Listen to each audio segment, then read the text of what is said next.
Historia de la arquitectura. Prehistoria. Durante este periodo surgen los primeros monumentos y el hombre comienza a dominar la técnica de trabajar la piedra. El surgimiento de la arquitectura está asociada al abrigo y por ende la tendencia inicial de protegerse en una choza o en una cueva marcará la diferencia de rumbo entre los pueblos europeos y africanos. Antigüedad. A medida que las comunidades humanas evolucionaban, la primera modalidad arquitectónica en desarrollarse sería la militar, periodo en el cual surgieron las primeras ciudades, delimitadas por murallas que protegían a los habitantes de amenazas exteriores. Se desarrolló la arquitectura religiosa, promoviendo que los principales edificios fueran palacios y templos. Aquellas ciudades que se encontraban dentro de la naturaleza salvaje eran consideradas un espacio sagrado. De la misma forma, los templos dentro de las ciudades marcaban la vida de los dioses en medio del ambiente humano. En Grecia, la vida civil pasó a tener más importancia.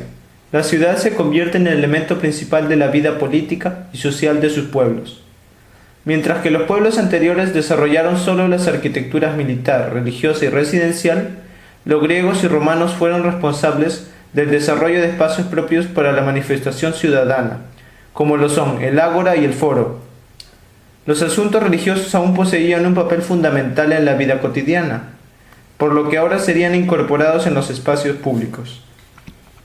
En la Edad Media, la Iglesia, al poseer la mayor parte de las riquezas durante este periodo, se encargaría de las grandes obras arquitectónicas para así afianzar su hegemonía, construyendo catedrales en diversos estados europeos y también en los conquistados por estos. Durante el periodo medieval, la figura del arquitecto como un diseñador solitario no existe. El conocimiento constructivo es guardado por los gremios, constituidos por decenas de maestros y obreros. Durante el Renacimiento, la idea del progreso del hombre en lo científico, espiritual y social se convierte en un objetivo importante. El humanismo y la antigüedad clásica redescubierta surgen como una guía para este nuevo mundo, manifestada en los artistas de este periodo. La arquitectura renacentista se mostró clásica, pero no pretendió ser neoclásica. Cúpulas y arcadas fueron aplicadas de forma novedosa. El descubrimiento de la perspectiva es un aspecto importante de este periodo. El dibujo se convirtió en el principal medio de diseño. El barroco surge en el escenario artístico europeo durante el siglo XVII como respuesta al Renacimiento. La Contrarreforma católica tenía la necesidad de renovarse frente a la Reforma, para así no perder fieles, viendo en esta nueva estética la oportunidad de identificarse con el nuevo mundo. Durante todo el siglo XIX aparecerán movimientos llamados historicistas, bien por el hecho de que las innovaciones tecnológicas no encuentren en aquella contemporaneidad una manifestación formal adecuada, o bien por razones culturales. Los arquitectos de este periodo veían en la copia de la arquitectura del pasado y en el estudio de los cánones tratados un lenguaje estético y legítimo. La arquitectura neogótica inglesa es profundamente asociada a los ideales románticos y nacionalistas en Alemania, Francia y Inglaterra. Tras las primeras décadas del siglo XX, se hizo muy clara una distinción entre los arquitectos que estaban más próximos de las vanguardias artísticas y aquellos que practicaban una arquitectura conectada a la tradición. La renovación estética, propuesta por las vanguardias en el campo de las artes plásticas, se abre camino a una aceptación más natural de los pensamientos arquitectónicos. La denominada arquitectura moderna será, por lo tanto, la renovación del ambiente de la vida del hombre contemporáneo. Durante la segunda mitad del siglo XX, la arquitectura practicada viene caracterizada de forma general como una reacción a las propuestas del movimiento moderno. Los arquitectos releen los valores modernos y proponen nuevas concepciones estéticas, lo que eventualmente se caracterizará como una actitud llamada neomoderna.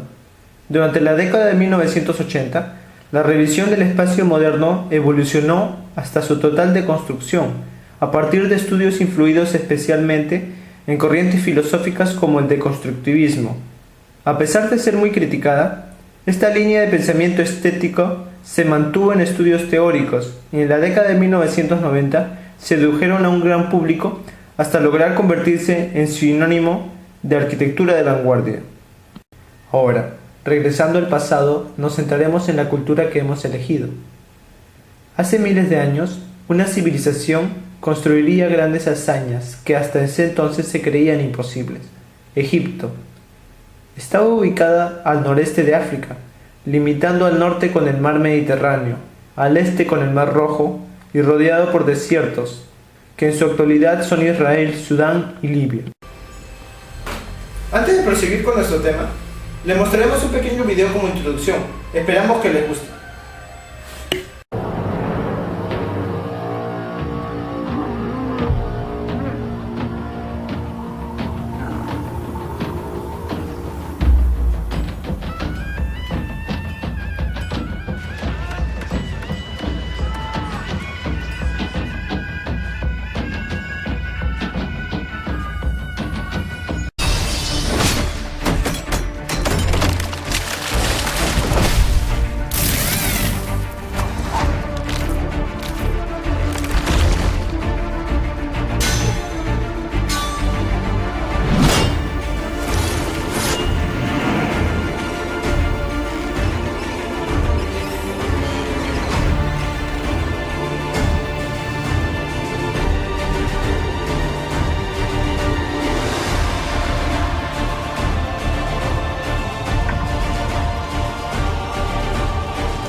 Iniciemos ahora. Hace 5000 años, el río Nilo inundaba Egipto, a finales de julio y llenando de vida al valle. La gente primitiva que vivía en los alrededores dependía de ello para vivir. Aquí es donde empezaría la civilización egipcia. Como la vida del pueblo dependía siempre del río Nilo, este sería considerado como un dios y las inundaciones como un regalo de los dioses. Para lograr el desarrollo de la agricultura, fue necesario que aprendieran a controlar las crecidas.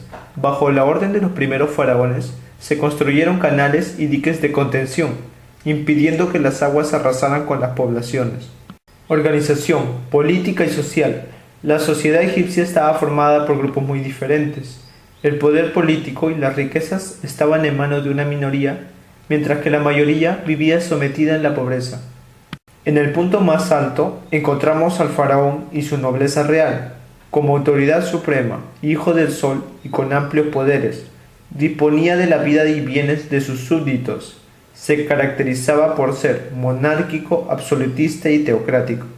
Bajando en la pirámide están los sacerdotes, los guerreros, los escribas y el pueblo, formado por comerciantes, artesanos y agricultores. Finalmente, los esclavos, constituidos por los prisioneros de guerra, eran tratados bárbaramente y condenados a trabajos forzados en las grandes obras públicas. Bueno, ahora vayamos a la parte histórica de Egipto. Como sabemos, en el año 3050 a.C. inició la primera dinastía, latinita, que fue la más importante de este periodo. El rey Menes unificó Egipto y estableció como capital a Menfis, convirtiéndose en el primer faraón del Alto y Bajo Egipto. Ahora, el faraón hizo avances en la arquitectura para prevenir las inundaciones a su nueva capital, construyendo un dique alrededor, el cual consistía de 6 muros de piedra con 14 metros de altura y 25 de ancho, con solo mano de obra humana, toda una proeza para aquellos años. He aquí que los egipcios posteriormente necesitaran más y más esclavos para sus construcciones colosales. Pasado el primer reinado, los egipcios empezarían a usar el Nilo como motor de expansión económica para sus habitantes, construyéndose una red de puertos para comenzar a canales y irrigar sus cultivos. Avanzando así Egipto gracias a sus avances y diseños constantes adaptados a su medio. Imperio Antiguo. Los avances en la arquitectura egipcia empezarían a apoyar un nuevo estilo basado en la muerte. Empezarían así las tumbas egipcias, que eran una especie de casas subterráneas, ya que pensaban que sería el hogar para después de la muerte, basada en su mitología. En esta etapa se iniciarían las tumbas en forma de mastabas, sencillas construcciones de adobe que constaban de dos partes, una superestructura rectangular sobre el suelo y una infraestructura sellada y excavada en el fondo. Al pasar los años, estas empezarían a ser cada vez más sofisticadas. El segundo faraón de Egipto, Sócer, el primero en ser identificado, bajo el mandato de su arquitecto Imhotep, quien también llegó a ser administrador y sumo sacerdote. A partir de entonces la arquitectura tomaría un nivel preponderante en las civilizaciones. Él empezaría a usar la piedra para la tumba en vez del adobe, como en las anteriores, lo cual le daría una mejor resistencia y pudiendo hacer así un diseño más colosal, siendo cortadas en bloques simétricos y en las canteras, para posteriormente ser jaladas en trineos por muchas personas debido a su peso. En la parte inferior derecha vemos las columnas de aquellos tiempos unidas a los muros, ya que aún no poseían el avance de tiempos posteriores para mantenerlas estables. Pasos de la construcción. Al inicio de la construcción, Imhotep pensaba hacer una mastaba gigantesca. Primero empezó a excavar un pozo funerario vertical de 7 metros de ancho por 30 de profundidad, donde iría el sarcófago del faraón y un segundo pozo al lado derecho para poder bajar el cuerpo. Posteriormente se hicieron una serie de salas subterráneas que servían de palacio para el faraón en la otra vida. A 300 metros al sur se haría otra tumba semejante. En una iría el cuerpo momificado y en las otras los órganos del faraón. Con los trabajos realizados en el interior, Imhotep se centraría en la superficie de la estructura. A la mastaba le añadió una más pequeña y así sucesivamente, hasta que al final se ve la primera pirámide escalonada del mundo. Durante el reinado del faraón Snefru, se empezaría la construcción de diversas pirámides, para llegar a la perfección de las más famosas actualmente, las cuales serían sustentadas con los recursos robados de las invasiones a Lidia, Nubia y la península del Sinaí. En las zonas como Meidum y Dashur, sus arquitectos fallarían 2 veces en intentar construir una pirámide de superficie lisa, ya que terminaban siempre derrumbándose sus bordes. Finalmente, el faraón invirtió todo lo que le quedaba en una última pirámide. Sus arquitectos decidieron usar bloques más grandes de roca de mejor piedra caliza, logrando así la pirámide roja, la primera con este tipo de diseño. En su interior, para construir una cámara funeraria gigante, debían de combatir con el peso de miles de toneladas de piedra, presión que debían dispersar. Los arquitectos inventaron un techo interior abovedado. Keops, hijo de Snefru, ordenó erigir la gran pirámide de Giza, y usando trabajadores altamente cualificados, comandados por capataces con conocimientos en geometría y astronomía. Su hijo Kefren se encargaría de la segunda pirámide y la esfinge. Miserino, hijo de Kefren, construye la tercera pirámide. Llegada la decadencia del Imperio Antiguo, debido a las sequías y las hambrunas, los pobladores se adaptarían a nuevos estilos de vida. Se desarrolla el Imperio Medio. Mentuhotep II logra la reunificación de Egipto. Sesostris III empieza la expansión de Egipto construyendo una red de fortalezas al sur del Nilo para evitar futuras invasiones de los nubios. La mayor de todas sería Bugen, un logro para la arquitectura militar antes lograda. Poseía 2 murallas, grandes torres y un foso alrededor. En el segundo periodo intermedio se da la invasión de los Hyksos, tribu guerrera con espadas y hierros y carruajes, pesados, superiores a las lanzas y arcos arcaicos de los egipcios. Finalmente, luego de 100 años de decadencia y invasiones de los Hyksos y nubios, inicia el Imperio Nuevo. Otra ciudad de Egipto, Tebas, se alza y reunifica Egipto, siendo el faraón Amoses I quien derrotaría a los Hyksos con carruajes más veloces que la de sus enemigos. Una reina llega al trono en vez de un hombre. Su nombre, Hatshepsut.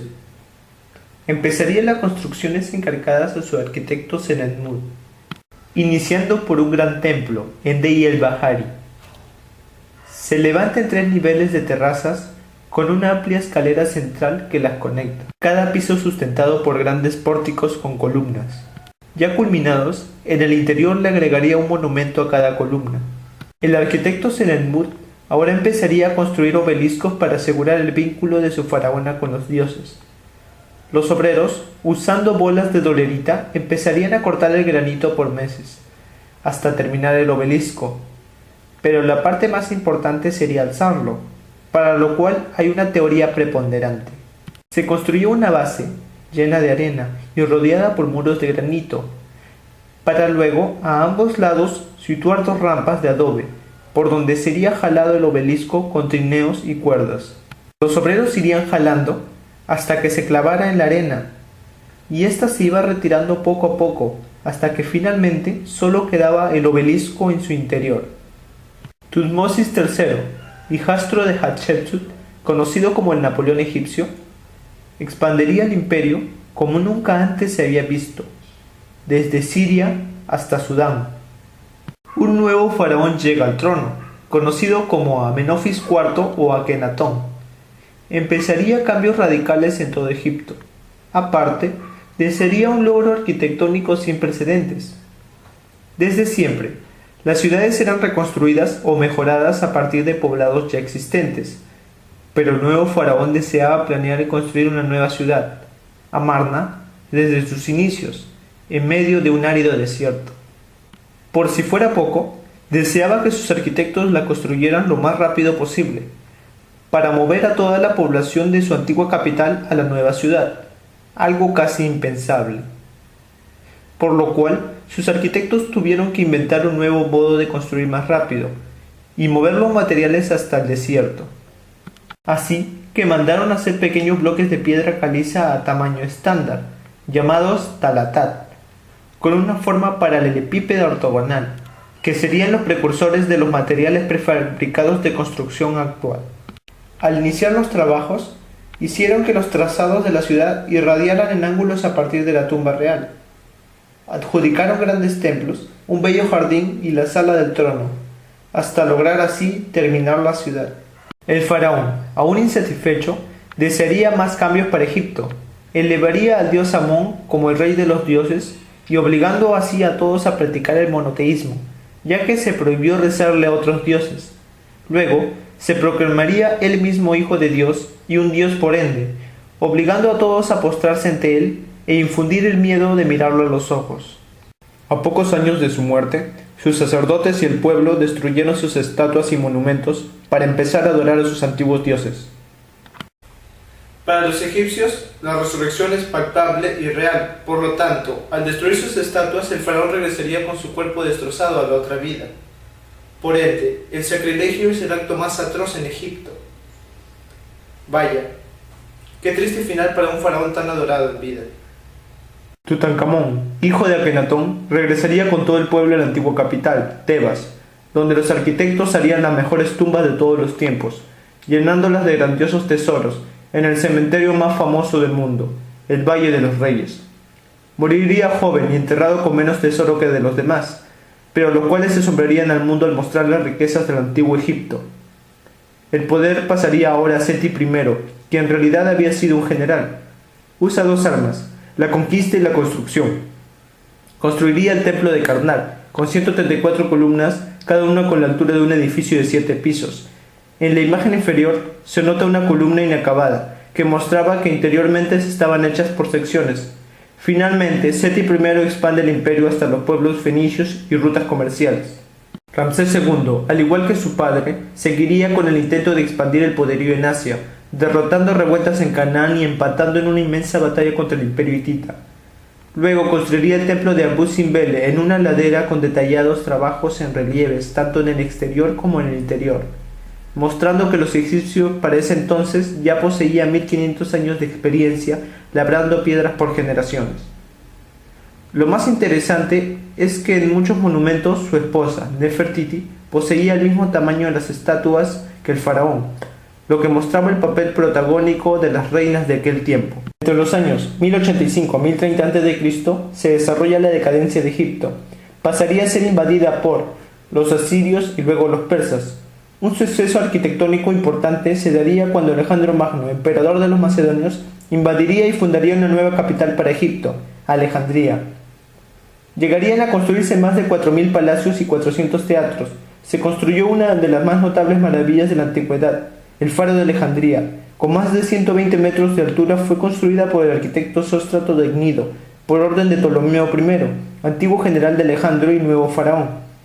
Fue hecha en 3 niveles, y en la parte superior de la cámara abierta, donde ardería el fuego. cuya luz sería reflejada por un gran espejo.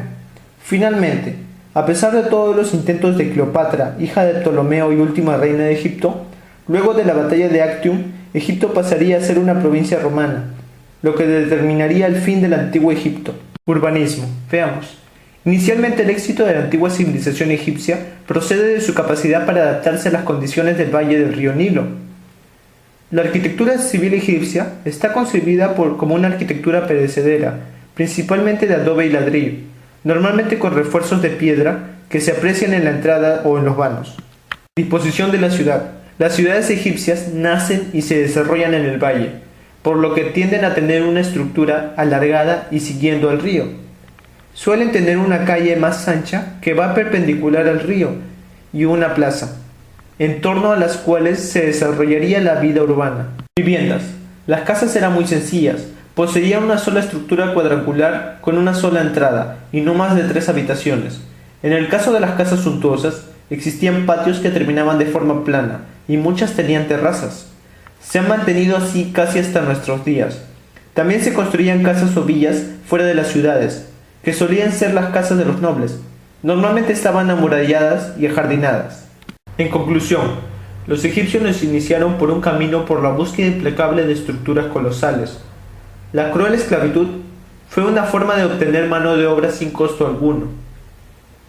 Durante todo el tiempo que duró la cultura egipcia, se dieron diferentes dinastías, cada una marcada por el faraón.